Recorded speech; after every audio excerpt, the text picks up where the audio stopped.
Hi, my name is Chris Lisle, and I would like to welcome you to my presentation about electoral reform and voter turnout in American presidential elections.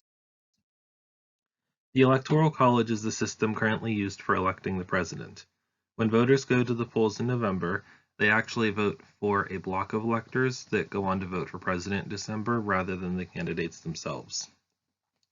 Under the Constitution, each state is allocated a certain number of electors that is equal to the size of their congressional delegation, except for the District of Columbia, which is granted 3 electoral votes under the 23rd Amendment.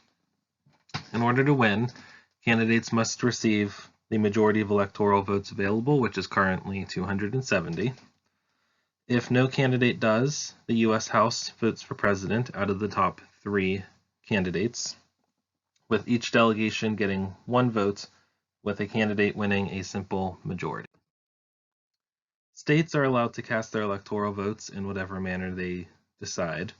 2 systems are currently used to allocate votes across the country, the plurality winner-take-all and the congressional district method. The plurality winner-take-all method is the most commonly used. It's used by 48 states plus the District of Columbia. Under this system, if a candidate wins the statewide popular vote, they receive all of the electoral votes from that state. Under the congressional district method, it is only used by Maine and Nebraska.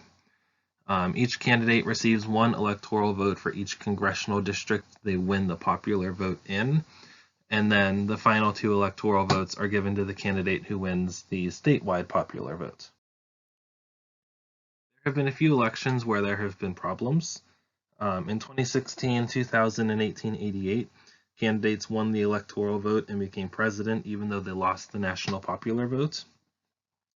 In 1824, Andrew Jackson received the most popular and electoral votes, but not enough to win the election, so the U.S. House voted and John Quincy Adams won instead of Andrew Jackson.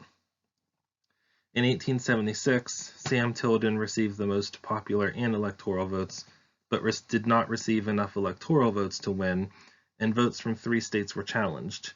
To try and resolve that issue and decide who to award those electoral votes to, Congress established a commission which rewarded the votes to Rutherford Hayes.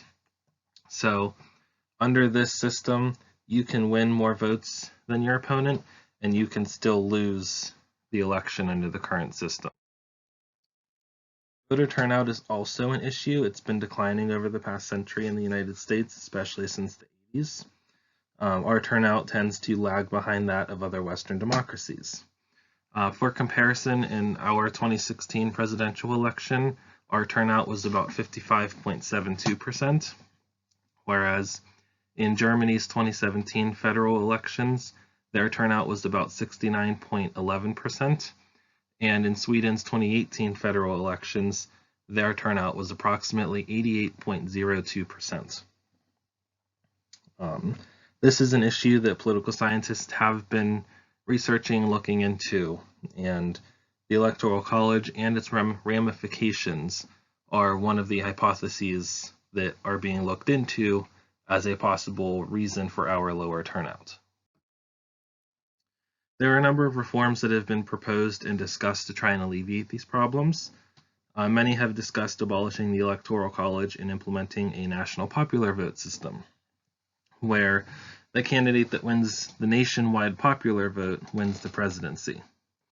Others include the congressional district method, which was discussed earlier, proportional allocation, where candidates receive the number of electoral votes from a state that is equal to their percentage share of the statewide popular vote. There is also ranked choice voting, where voters rank candidates in order of their preference, and to win, a candidate must win the majority of first place rankings. If no candidate does, the candidate with the least number of first place rankings is eliminated, and those votes are reallocated to their second choice. That cycle continues until a candidate has the majority of votes. There's also range voting, which is also called score voting, where voters provide a score from 0 to 5 for each presidential ticket on their ballot, and then whichever ticket has the highest average score wins the presidency.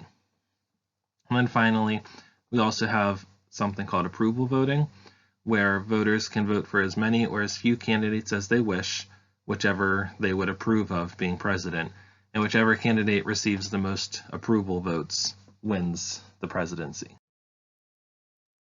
So I studied both reforming the Electoral College and its relationship with voter turnout. Utilizing a survey, I collected data to calculate the outcome of the 2020 presidential election under ranked choice voting, score voting, and approval voting. I also asked respondents about their likelihood to vote if the Electoral College was reformed and what electoral system would be their preference.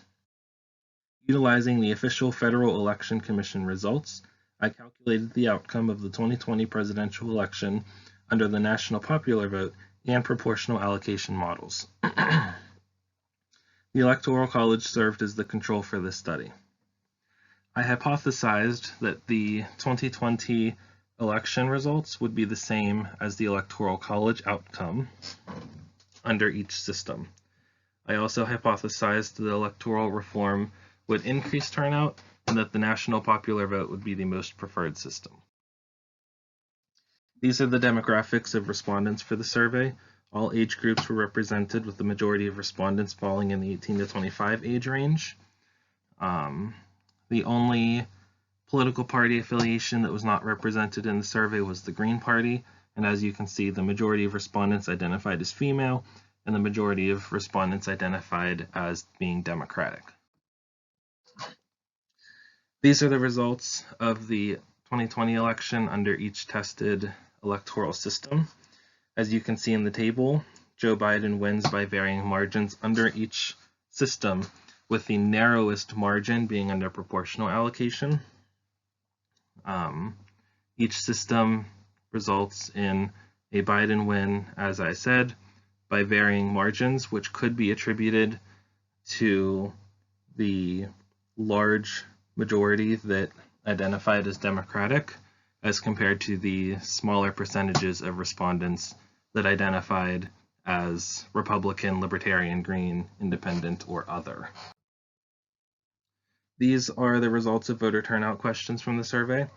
As you can see, the majority of respondents, about 73.7%, indicated that electoral reform would not result in a change in likelihood of their participation in presidential elections, meaning their voting habits would not change, with 21.3% of respondents indicating that they would be more likely to vote and 5.1% of respondents indicating they would be less likely to vote. That results in a net gain of 16.2%. This does not guarantee voter turnout would increase, but this does indicate that there's the potential for turnout. As you can also see, respondents indicated that the national popular vote is the most preferred electoral system, with 52.1% support, followed by the Electoral College in second with 18.5%, and ranked choice voting in third with 16%. The pattern extends across party affiliation as well. A majority of respondents of all affiliations indicated reform would have no change in their likelihood of voting, and a plurality of respondents of all affiliations selected the national popular vote as their most preferred system. As you can see in Figure 7, respondents of all affiliations that did not select the national popular vote as their most preferred system were extremely divided. The consensus is less clear by party as it is by overall voters that the Electoral College is the second most preferred and ranked choice is third. All in all, the data does support each part of my hypothesis. Under each electoral system tested, Biden won. Electoral reform does have the potential to increase voter turnout, and the national popular vote was the most preferred electoral system. Future research could provide greater insight into these questions and results. Respondents could be asked about their voting habits, where they could be asked to identify whether they are a regular voter, a semi-regular voter, or a non-voter. And we could ask which electoral systems would make them more likely or less likely to vote. They could also be asked what other factors influence their decision as to whether or not to vote.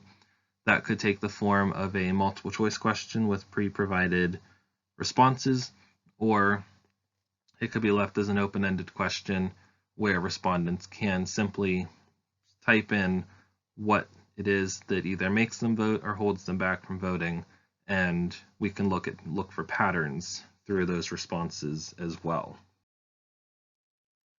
I would like to thank my honors thesis committee members, Dr. Smith, Dr. Tunerman, and Dr. Hackett, for their assistance and guidance throughout the completion of my study. And these are my references for my study. Thank you again for watching, and if you have any questions, I'd be more than happy to answer them.